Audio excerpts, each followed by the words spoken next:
Radhe Radhe everybody. How are you all doing? I hope everybody is doing well and everybody is having a great long weekend.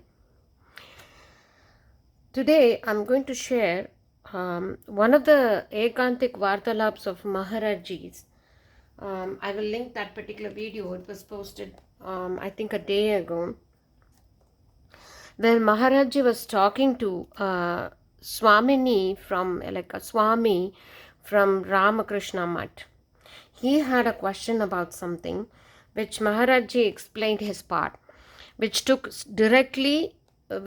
me to the verse 64th verse of second chapter of Bhagavad Gita. The question that the Swami asked was, I am given a mantra in the Ramakrishna tradition and I'm a sannyasi. And what came as an answer from Guru Maharaj just does not apply to just sannyasis. I felt it is particularly very useful for all of us who are living our lives, just hanging between or oscillating between these deep aversions and strong likes and strong dislikes. It's just that kind of oscillation is completely draining, and the mind is never tranquil and not able to do any sadhana. So if there was one thing that I took from this entire second chapter to be like practically applied, if I took one thing that I can and I have to practically apply to my life, this and Prasade Sarva Dukhanam, those two are the verses that I would say that I really, really want to hold on to, hug it to my heart and say, okay, this is what I want. This is something that would remove the other knots that there are, or, other hurdles in this path. Anyway, the question was that I'm being charged with, so many things to do. I'm also required to do karma yoga. They did give me a mantra, but in Ramakrishna tradition, their motto is Siva Jnana Jiva Seva. So unless and until you are able to serve other beings, there is no way a soul can attain Shiva Jnana, or liberation, or motivation, like liberation, or moksha. So every Swami, even as brahmachari or brahmacharinis who go there to become a monk, they are tasked with so many things to do, like take care of a school, hospital, all these things. Is pretty very much a worldly, setup, where you have to do worldly things along with your spirituality, and then you become you take up sannyasa, and then also you continue to do seva until your last days. So that's how it is. It's not like they sit in one corner and keep on chanting mantra or meditating. So he said, I'm also being tasked with this, but while I do all these things, it's extremely difficult to not have strong likes and dislikes about situations, about people that I interact with. And I'm heavily required to interact with people in my everyday life because I'm tasked with taking care of so many things, right? Like they do Ramakrishna Math, they do so many charitable things. They have schools, they have colleges, they have hospitals, they have organizations that go to famine struck or flood struck areas and give medical help, give all sorts of help. It's totally into the world, interacting with people in the world. And for a sannyasi, it's a very valid question that me being having taken up the mantra, having taken up the sannyasa or monkhood, where I said I have renounced everything, these things are coming up, and how do I manage it? Before we see what Maharajji said as the answer, let's look at this verse as such. I'm reading from Chinmayananda's commentary. रागद्वेष वियुक्तैस्तु विषयान् इन्द्रियशरन् आत्मवश्यैर्विधेयात्मा प्रसादम् अधिगच्छति. But the self-controlled man, moving among objects with his senses under restraint and free from both attraction and repulsion, attains peace. Now, he says, he alone who with perfect self-control goes through life among infinite number of sense objects, each impinging upon him and trying to bind him with his charm, and approaches them with neither love nor hatred, comes to enjoy peace. By running away from the sense objects, nobody can assure for himself any inner peace, because inner disturbance depends not upon the presence or absence. This is so true. Inner disturbance depends not upon the presence or the absence of the sense objects in the outer world, but essentially upon the mind's agitations for procuring the desirable objects or for getting rid of the undesirable objects. Here we can substitute objects for situations or people.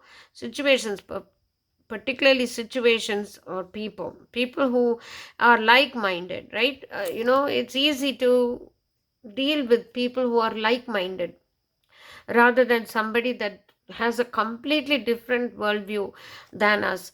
It causes a friction, and that results in dvesha.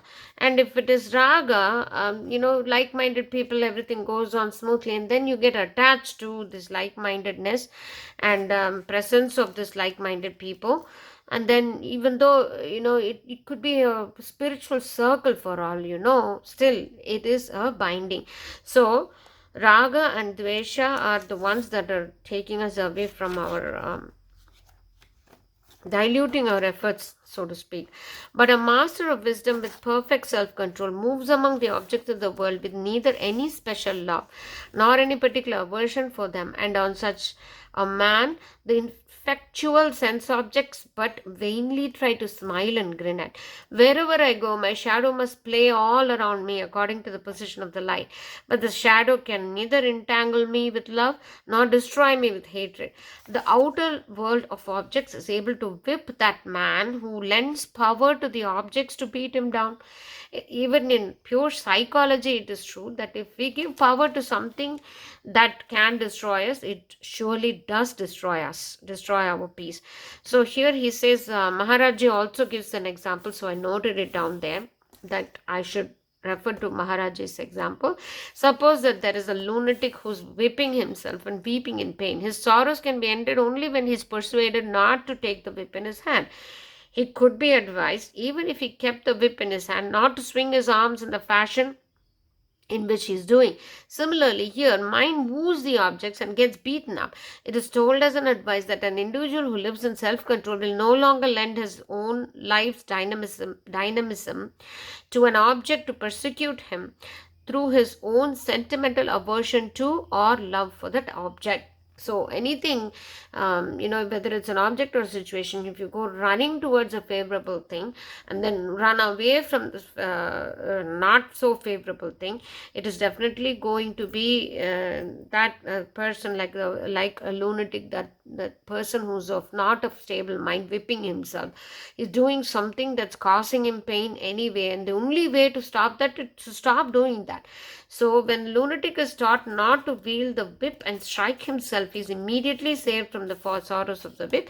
Similarly, when a mind is trained in these two aspects too, that is, to live in self-control, move among the sense objects with neither an attachment for nor an aversion to them, the disturbances and agitations in the mind caused by the sense enchantments are all immediately brought under control.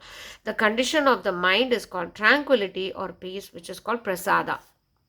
This is symbolically represented in the sweet distribution after every puja service in all religions, and is called among the Hindus as prasada or bhoga. The one, we don't call it bhoga, actually when it is offered it's bhoga. and then when it comes back after Lord has accepted, it's usually called prasada. The one who has during the ritual practiced perfect self-control and God contemplation comes to enjoy as a result of his action tranquility in the mind, which is termed as spiritual grace or divine peace, which is Ishvara prasada.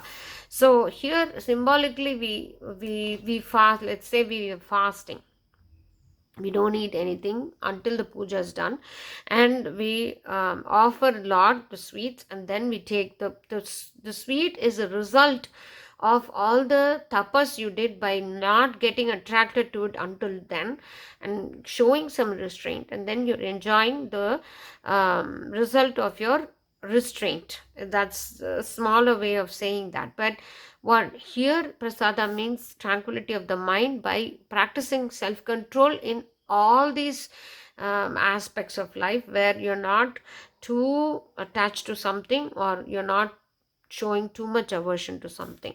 Here, as far as a Vedantin is concerned, prasada is mental purification.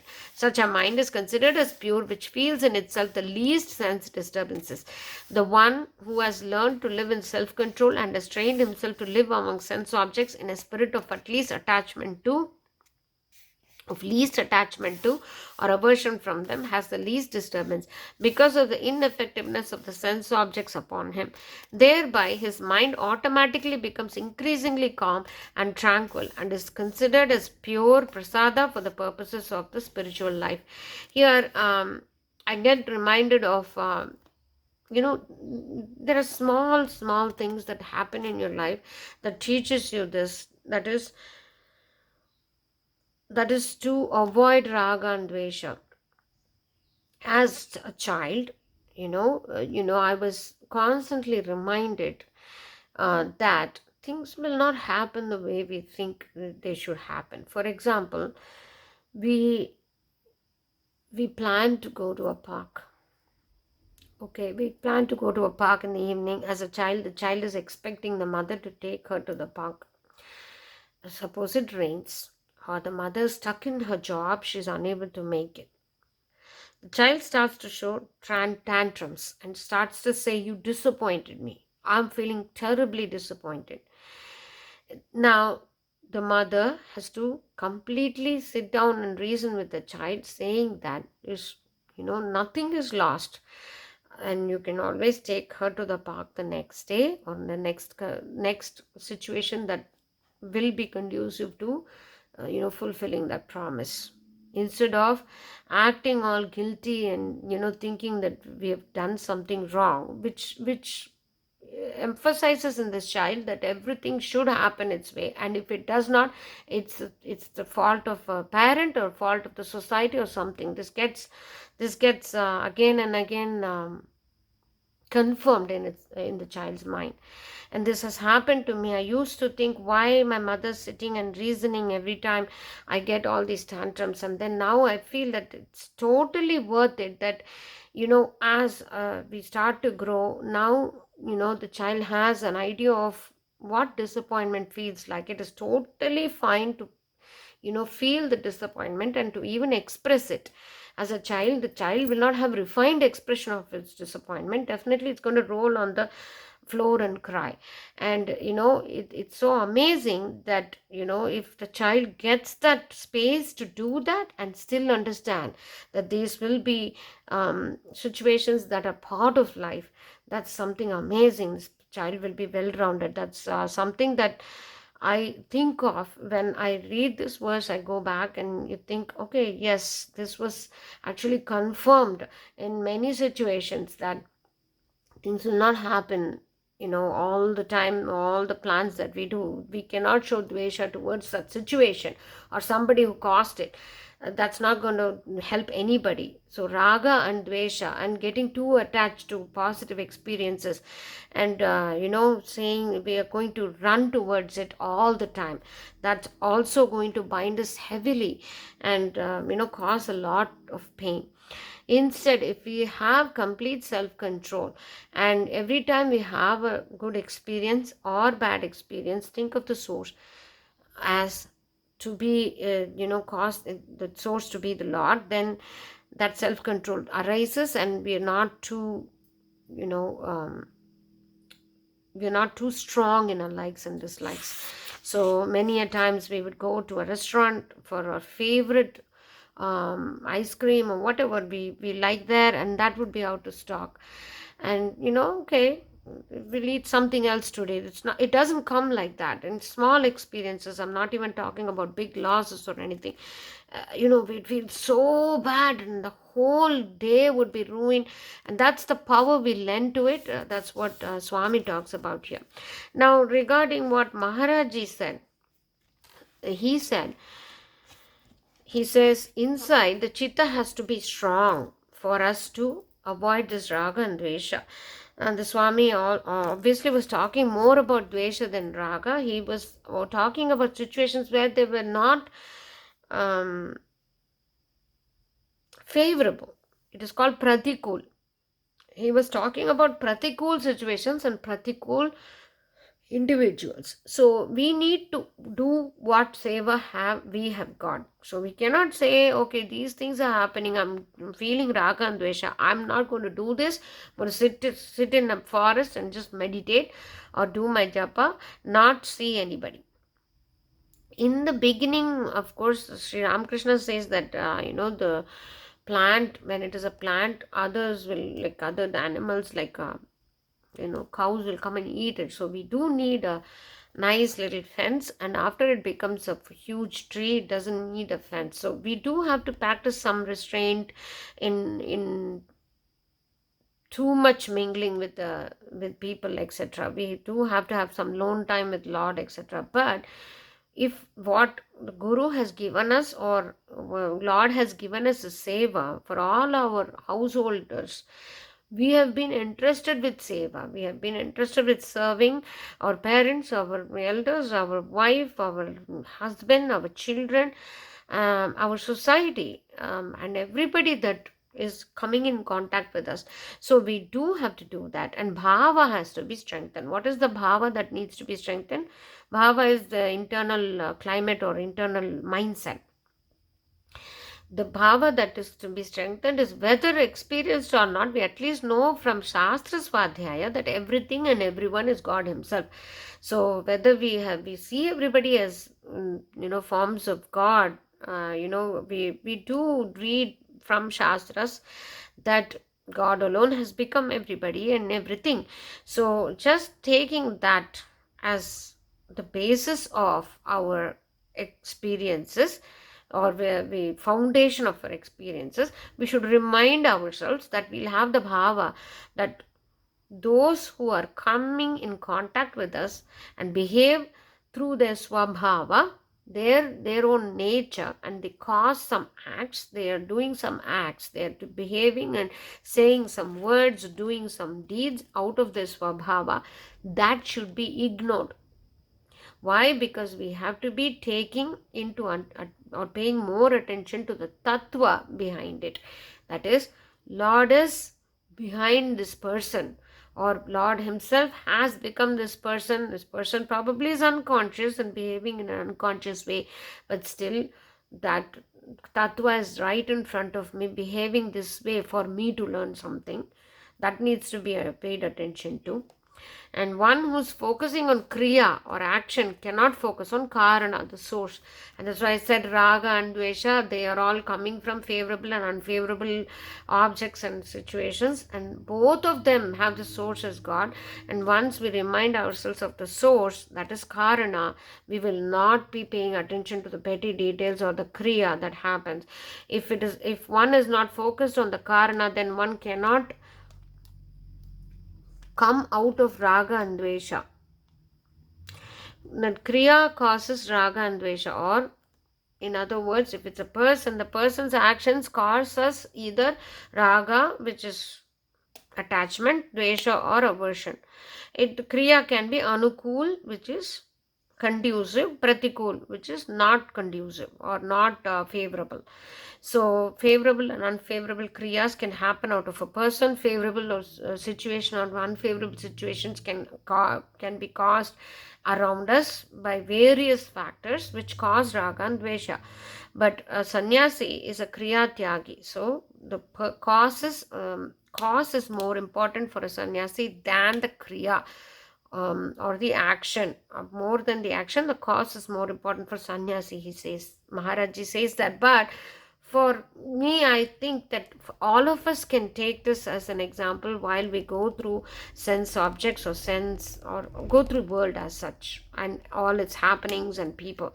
They happen through him alone. So don't pay any attention to another's kriya. From kriya to karana drishti, we have to change our outlook.